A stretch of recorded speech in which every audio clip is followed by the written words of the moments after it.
Yeah. And so just moving slightly away, but still around the Ukraine, what's the deal with North Korea, Larry? I've been watching this when they started to say these things about North Korea, say, oh, shit, here we go.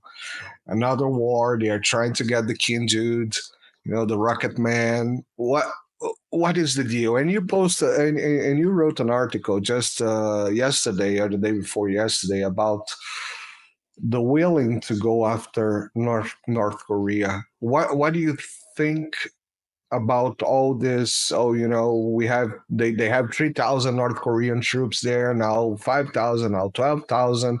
Alex Christopherou said he was kidding like a week ago. Say, oh, in no time there will be 100,000. It looks like Reuters or some Wall Street Journal came out with his 100,000 North Korean troops in Russia. Uh, what do you think from that, Larry? It's a fabrication. And it was a fabrication for one reason. They're going to use they used the false claim that North Korean troops are fighting inside Russia against Ukrainians in Kursk as the reason to justify giving the green light to use attacker missiles. That's it. There's a complete fabrication. There's not a shred of evidence that there's a single North Korean in Kursk. Are there North Koreans in Russia? Yes. Have been for the last 75 years, for God's sake. I mean, Jesus Christ. This is ridiculous. They've been this former Soviet Union, prior to Russia, the former Soviet Union actively supported the North Koreans in their war against the United States and the United Nations in Korea back in 1950, 51, 52, 53. So, North Korea has always been hanging around Russia, and Russia's always been having some degree of military cooperation with them. But that's different than saying, oh, the North Korean troops. The entire premise of the claim that North Korean troops are in Kursk is because the Russian army is so weak and so battered that it needs reinforcements. It's in tatters. Sorry, yeah, that's just horse excrement. It is, it's a lie. It's not the judge. You can say the words. Yeah, no, well, it was, I'll clean it up in case somebody's children are watching. I hope not. Well, your daughter, maybe your daughter's shot. You're not gonna, hit her with an expletive. And so it's ridiculous, and it is so illustrative of how easily manipulated and controlled people are these days in this so-called information age. Whereas, you tell them anything, they'll believe it. Well, I saw it on CNN. It must be true. Of course, if they claim that they saw it on CNN, they're admitting that they're a minority, because hardly anybody watches CNN. They're claiming they've got more people working at CNN than watch it. Well, about that, I have something to say. In Brazil, we had this, extraterritorial outlet called Globo. Is G1. Yeah. It's internationally known. They during the times of Dilma and then Temer and all that mess in Brazil, they completely lost the how's it called, the people's trust. Okay, so Brazilian people just left, right, whoever were just like we don't care about that anymore. That opened the path to CNN Brazil, BBC Brazil, Deutsche Welle Brazil, all the outlets, all the mainstream outlets inside Brazil. And this was very weird times. And Brazilian people, they have something that they really do trust Europeans and Americans. What comes from USA, what comes from Europe is, stamped It's a quality seal. And that opened the information war in Brazil vastly widely, because before it was basically controlled by G1, and now we have all these outlets and people trust them. So that's when I mentioned that average people have no idea what's going on. It's because average people do believe in CNN. And perhaps in Brazil, people will say that's a trust source of place. I have a super chat from Chili Peppers. Thank you very much. How do you have 16 likes and 6 views? I don't know. 1 like was mine. So hopefully there's still people watching here. People will watch probably later when I subtitle the video as well, since this channel, the Brazilian, it's for Brazilian people, and many prefer to watch it with subtitles. Yeah. So yeah, that was just an open up about the reality of mainstream media in Brazil for people outside. Larry, all right. We talk about ATACMS in Ukraine. We talk about North Korea. Now Iran. What is this deal that they are trying to push on Iran, trying to assassinate everybody? Trump, some Canadian dude, probably. There's another fabrication.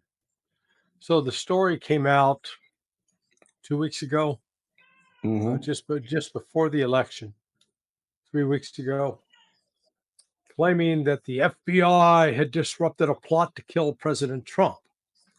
But then when they released the press release about when they had a press guidance announcement about the case, as well as the indictment, but what they revealed was, let's see, the guy's name was Farhad Sakari. And Sakari was born in Afghanistan in 1973, immigrated, came to the United States when he was 6 or 7 years old, 79, 1980. Grew up in the United States, but apparently never became a U.S. citizen. And in 1994, got arrested for armed robbery and was sentenced to prison. Was in prison for 14 years. So do the math. That takes you to 2008. 2008, he gets out of prison and is deported immediately. Well, since he's Afghani, he gets deported to Afghanistan. Nothing else is heard of him, according to this indictment, until 2019, when he's in Sri Lanka with another individual with whom he had been in prison. And in the indictment, they list this person as co-conspirator CC-1. And in fact, in the indictment, they have CC-1, CC-2, CC-3. So 3 other alleged co-conspirators, plus 2 other guys, one named Rivera, and the other, I think, was named Lodholt. Now, supposedly, Lodholt meant both Lodholt and Rivera were also in prison with Farhad Sakari. So this is like the old prison gang getting back together, supposedly. But in 2019, Farhad and CC-1 get busted in Sri Lanka with 100 kilos of heroin. It's actually 92, but let's go with 100. Easier to remember. Do they go to prison and stay in prison for a long time? In Sri Lanka. In Sri Lanka, right. Well, when I saw that told me 2 things immediately, and I double-checked with both an FBI buddy of mine and a DEA buddy of mine and a CIA buddy. This hit on these drugs is probably arranged by DEA through DEA intelligence, tipping off the Sri Lankan drug police. And once they pick up these 2 guys, they're made an offer they can't refuse. They're given a choice. Hey, become a cooperator. Give us information. Become a confidential informant. and you're not going to see the inside of a jail and have a boyfriend named Bubba. Okay. Well, they all said, I'm sure they said, oh, sure, we'll do that. So here's Farhad Sakari now in Sri Lanka, and he's ratting out the people up his line, supply line. Well, at some point in there, I don't know when the CIA approached him, but with CIA working with DEA, approached Sakari or his partner and convinced Sakari to go back to Iran, to get to Iran. Now, the guy had no ties to Iran, never lived in Iran. But he figures he goes to Iran, gets a job in the oil and gas industry. And then at some point, the IRGC comes up to him and goes, hey, Farhad, we need you to do us a favor. You know, that's like the Godfather. Hey, I come to you with a favor, you know. So what's the favor? Oh, the IRGC wants Farhad to get together a group to go kill an Iranian American journalist who reportedly had ripped the Iranians off to the tune of $250,000. So Farhad says, well, sure. And gets on the phone. Now, understand you, he left the United States in 2008. But man, he has no trouble getting in touch with his buddy Rivera and Loadfault or Loadholt or whatever the guy's name is. Hey, I need you guys to do me a favor. I need you to go out and whack this guy, and I'll pay you $10,000. So all of this communication back and forth is collected by the FBI. That's evidence. This is evidence. What they're ignoring is the fact that Farhad claims that he was approached by the IRGC, and we're told that he is actually in Iran. I don't know Iran real well, but this much I do know. As an Islamic republic, they're not real keen on Afghan drug dealers coming into their country. And on top of it, that this guy is going to worm his way up in the oil and gas industry and all of a sudden become an asset of the IRGC to carry out operations in the United States. Now, it never comes to fruition. Just like this is a form of, let's call it entrapment, where the CIA sets it up, presents the story, provides the cover, and you go through, okay, you want me to do this, and they do that, and that way they collect the evidence. This proves it. And then the topper is part of the FBI evidence in this indictment. They call Farhad in Tehran. Hello, Farhad. Yeah, this is Agent Johnson. I'm with the FBI. We'd like to talk to you about your assassination plot. Would you be willing to talk to us? Farhad. Sure, dude. Yeah, man. Can't wait to tell you everything I know. And he picks up the phone. Was Yeah. And so he does a full interview. The guys in Tehran, the IRGC, the real world IRGC, monitors and collects on those kinds of phone calls. Do you think they're going to let some guy who's going, yeah, I was an IRGC agent and yeah, they sent me out to do assassinations. They're bad people. That they're going to let him live and walk around Tehran? They're going to hang him by his heels from the top of a building if this was true. Of course. So what I'm telling you is this is all bullshit. Pure, unadulterated bullshit. And it was done, I think, primarily to create a storyline that accomplished two things. One, it provided a story that the American people would believe that, oh, Iran's trying to kill Donald Trump. We need to go to war with Iran. And number two, so that the FBI saying, see, President Trump, we're not such bad guys. Don't beat us. Please be nice to us. So it's just ridiculous. A complete fabrication. And a bad one. Yeah. Yeah. I mean, that's just the holes in the story. Look, you think back, who were you in touch with in 2008? Can you remember?